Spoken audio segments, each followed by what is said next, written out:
Oh yeah, you hear those words and one name comes to mind. Macho Man Randy Savage. That voice, that look, those wild outfits, and of course, that flying elbow drop. He wasn't just a wrestler, he was a full-blown show, a legend. But here's something strange. For all his fame, all his titles, and all the love from fans, he didn't get into the WWE Hall of Fame until after he passed away in 2011. Why?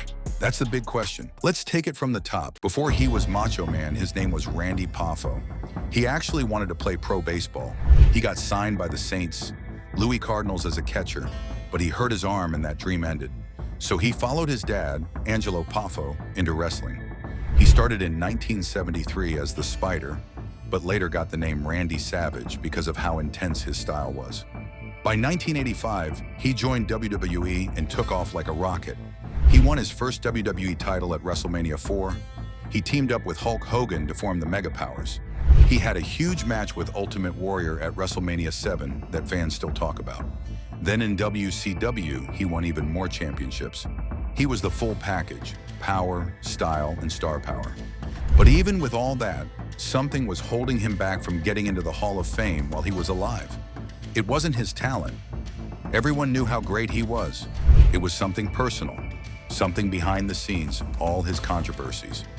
Let's first talk about Miss Elizabeth. She wasn't just his manager in the ring, she was also his real-life wife. They met at a gym in Kentucky, and their relationship became part of the show. In 1985, she showed up on WWE as his manager, and fans loved it. Their wedding at SummerSlam 1991 was called the Match Made in Heaven. People were fully invested in their story. But behind the scenes, things weren't so perfect. Savage was super protective. Some say he was jealous and controlling. There are stories of him locking Elizabeth in dressing rooms so other wrestlers wouldn't talk to her. Some say those stories were blown out of proportion. Others say they were very real. Either way, most people agree that Savage didn't want her around other guys. He even tracked how far she drove just to make sure she wasn't going anywhere she wasn't supposed to. On screen, he would call her his property. Off screen, it wasn't much different. Bret Hart said he was jealous in real life, just like his character. He also said that always being around each other probably hurt their relationship in the long run. Bobby Heenan, who was always a jokester, even got emotional when Savage and Elizabeth reunited at WrestleMania 7. Then he quickly went back to calling Savage a softie. Some other wrestlers weren't as nice. King Kong Bundy straight up called him a jerk. George the Animal Steele said he was the most jealous guy he ever met. So the Macho Man character wasn't really a character. It was just Randy Savage turned up to 11. That's what made him special. But it also made him hard to work with. Wrestling is a wild world behind the scenes. Lots of egos, lots of pressure. If you've already got trust issues or control issues, that world can make it worse. Eventually, all that stress and jealousy broke Randy and Elizabeth apart. They divorced. After that, Elizabeth ended up in another troubled relationship, this time with wrestler Lex Luger. She struggled with some serious problems like drug abuse and abuse at home. It's really sad. But before she passed away, she and Randy made peace. They talked, they forgave. So even though it ended badly, there was a little bit of healing at the end. But just when things started to seem normal for him, another controversy struck him. Things behind the scenes weren't always smooth. In fact, they were kind of messy. Randy didn't hang out much with the other wrestlers. He liked to keep to himself.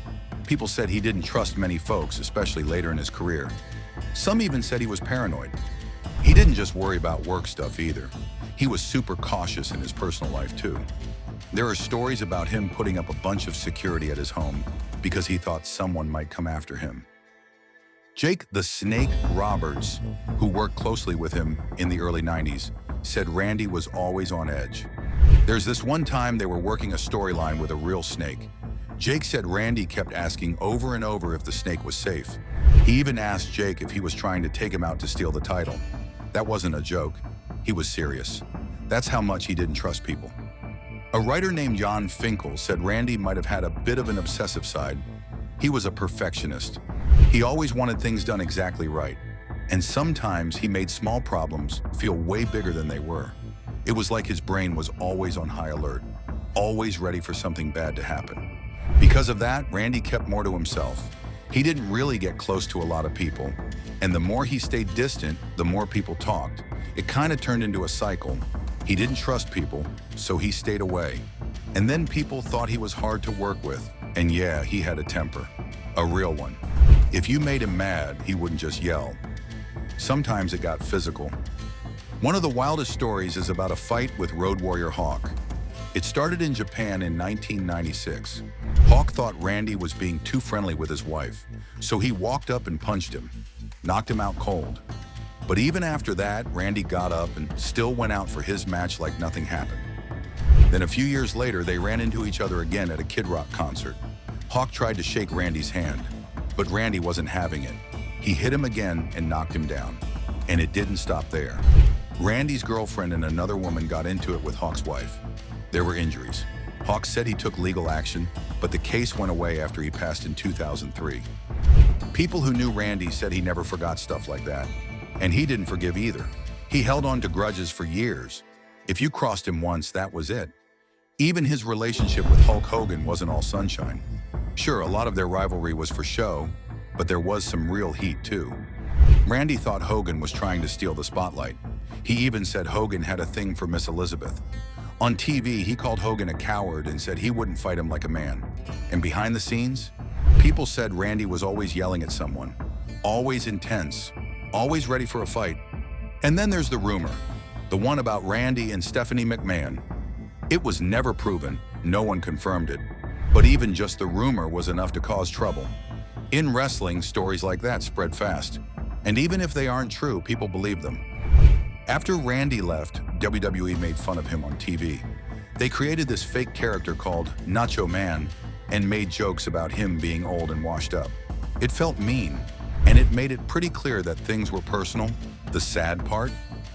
Lots of wrestlers left WWE, had fights with Vince, and still came back. Bret Hart did. Ultimate Warrior did. Even Hulk Hogan did. But Randy never did.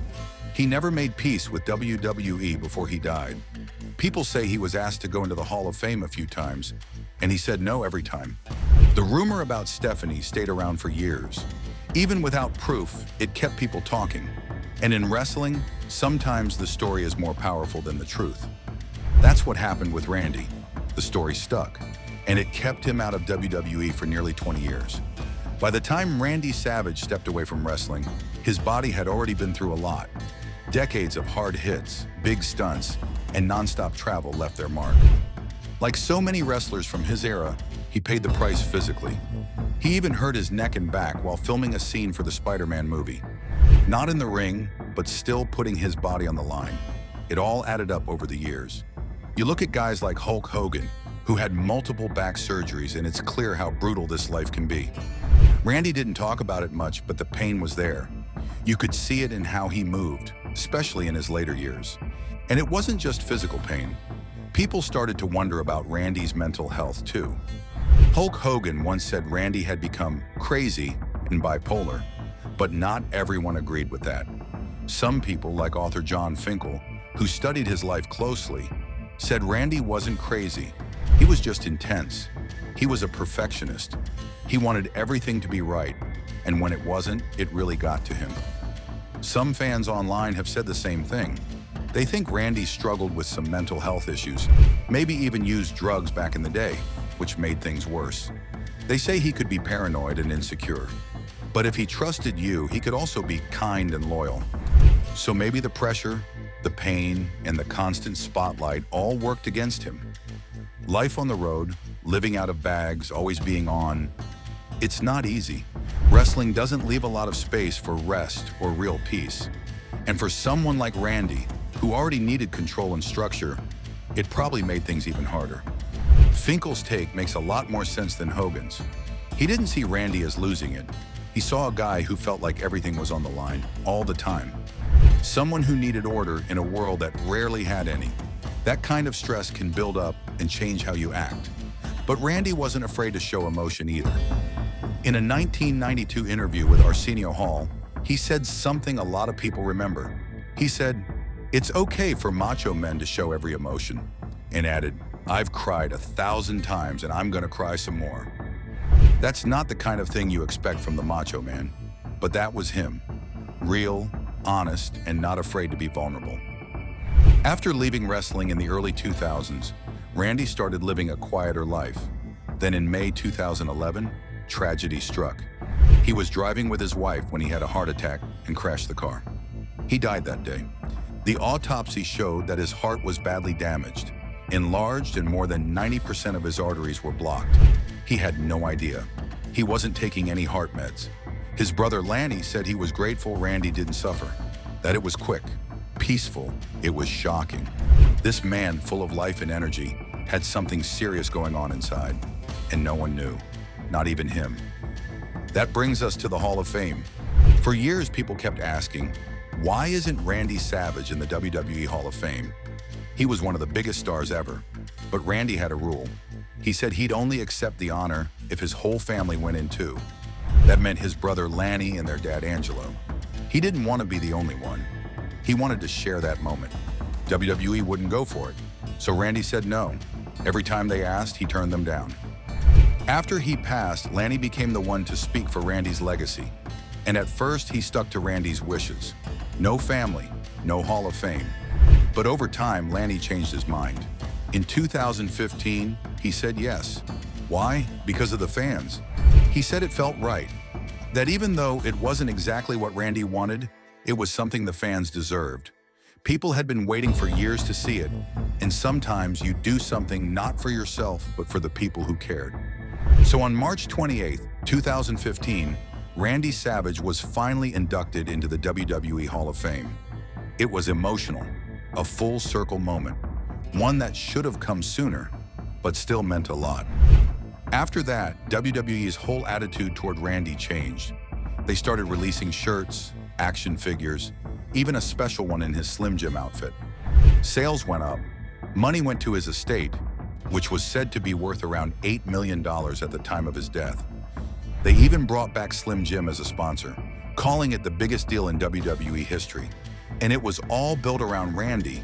Even after he was gone, his voice, his look, his energy, they were still selling, still connecting with fans. But here's the honest truth.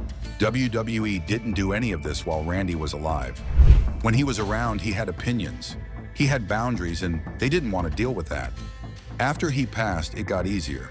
There was no pushback, just legacy and profit.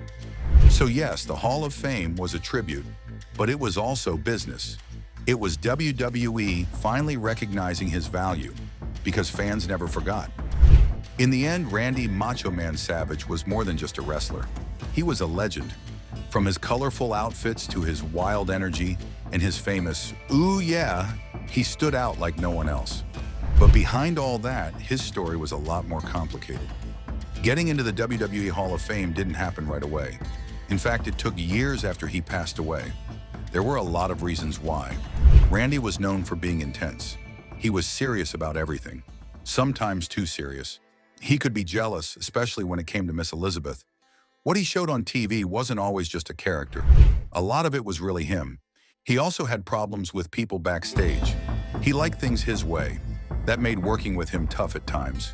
He didn't make many close friends in the business, and there were a few big arguments that made things worse.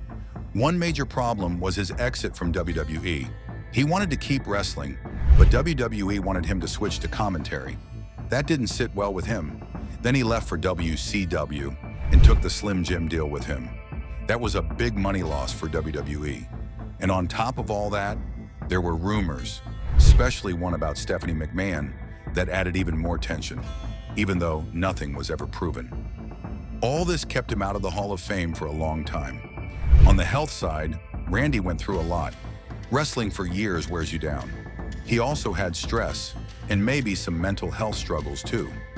In 2011, he had a heart attack while driving and passed away. Later reports said his heart was really damaged, but he probably didn't even know. After he died, fans hoped WWE would finally honor him. But Randy had always said he'd only go into the Hall of Fame if his whole family went in too. Him, his brother Lanny, and their dad Angelo. WWE didn't want to do that.